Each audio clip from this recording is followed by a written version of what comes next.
Beloved, as we move into anniversary weekend, the reading from the Psalms is Psalm 90, verses 12 to 17. I just want to focus on verse 12 because we know it so well. So teach us to number our days, that we may apply our hearts to wisdom. It's so important, especially in the day in which we live, to have an awareness of a divine perspective, an eternal perspective.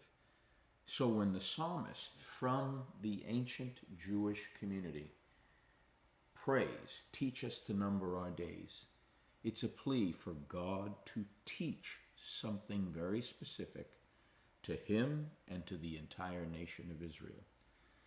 It suggests that a true understanding of time and mortality come only by revelation from God.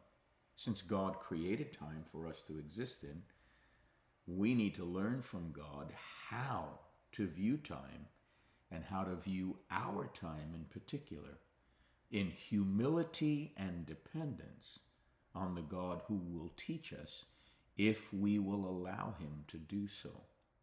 If I can recognize that my understanding is limited and I can trust him, wisdom will enter my heart and I will learn to live within the boundaries God has set and not go beyond them. If I can do that, I'm going to begin to pursue life on a daily basis with eternity's values in view. To ask God to teach us to number our days invites us to shift our focus from temporal concerns to eternal ones. Our life then becomes oriented. Our children's lives need to be trained to be oriented, to live with eternity's values and views. Things that endure beyond the immediate moment and the satisfaction of the immediate moment.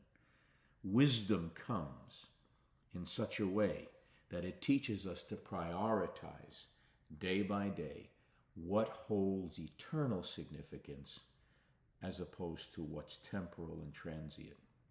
It also calls us to confront our mortality. We have this idea that we're going to live forever. We're not going to live forever, at least not on this side of the eternal divide. Numbering our days means we have to face the reality of our finite existence and realize that that will have a profound impact on how we live a life of meaning and purpose with intentionality. It's a shift, it's a paradigm shift from living as life is endless to a conscious awareness that life is limited. That enables me to embrace the present moment, to be present to the moment, present to God, and present to everything in the moment so that I don't miss the kairos moments. Because I'm fostering an intentional view to how I live each day. And when I live with that kind of intention, all sorts of things become possible that cause me not just to find meaning through wisdom, but joy and a profound sense of what I'm doing is making a difference. And so if I can realize that all of that is genuinely going to change me from the inside out, I'll start practicing being mindful that my days don't get repeated. I'm living in a season in my life where I have more memories of the past than dreams for the future. I'm mindful.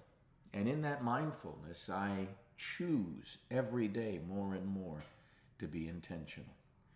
Because it reduces the tendency for me to get caught up in distractions and enables me to align my actions with those deeper eternal values that matter most at this season of my journey in Jesus. I also have to face then my anxiety about time. If I have to acknowledge the limit of my existence, at some point that's going to trigger my existential anxiety about time and running out of time or the fear of not fulfilling everything in time.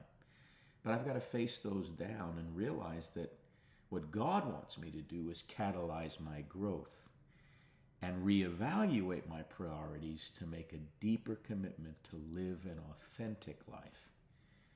That, beloved, is the path to emotional intelligence and emotional maturity and authenticity. Applying our hearts to wisdom is the path to emotional intelligence, emotional maturity, and authenticity.